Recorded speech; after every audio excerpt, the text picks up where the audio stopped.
Sanibonani bangane, namhlanje sizofunda ngemifino nezithelo. Sawubona Nkomo, nawe uzomamela indatshana yethu? Hlala kahle Nkomo, nani bangane mamelani indatshana yethu yanamhlanje.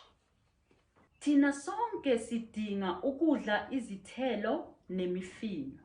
Lokhu kudla kunempilo, kusiza ukwakha imizimba yethu.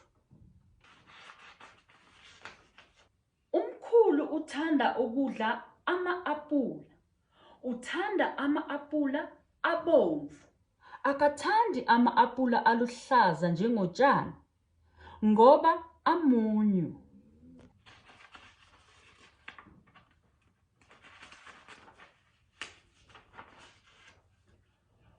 Umama Busi akathandi ama-apula. Udla obhanana. Uthanda obhanana kakhulu. Uthanda isinkwa esinobhanana futhi. uJohn udla amawolinji. Uthanda amawolinji amtoti. Usebenzisa ama-owolinji ukwenza ujuice. Uphuza ujuice we-orange ekuseni.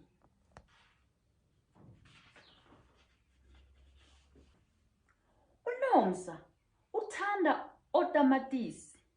Uthanda ukupheka ngotamatisi. Usebenzisa utamatisi.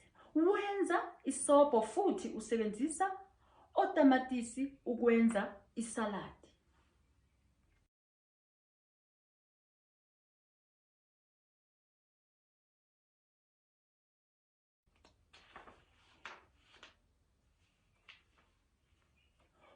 Ugogo uthanda amazambane.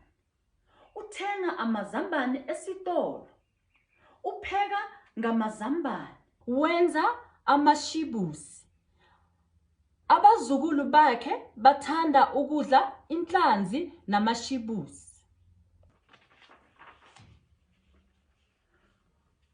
uJason uthanda isipinashi.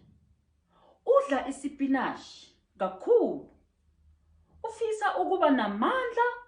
Ucabanga ukuthi isipinashi sizomqinisa njengoPopeye. Uvocavoca ejimini ukuba namandla. uBongane uthanda imifino. Utshala imifino engadini. Utshala amakhabishi namakhelothi. Unisela imifino yakhe. Imifino yakhe ikhula kahle kakhulu.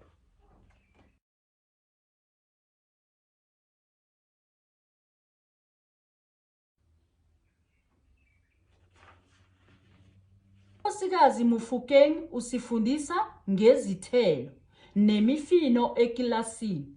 Sifunda ukuthi lokhu kudla kusisiza ukuba nempilo nokuvukela izifo.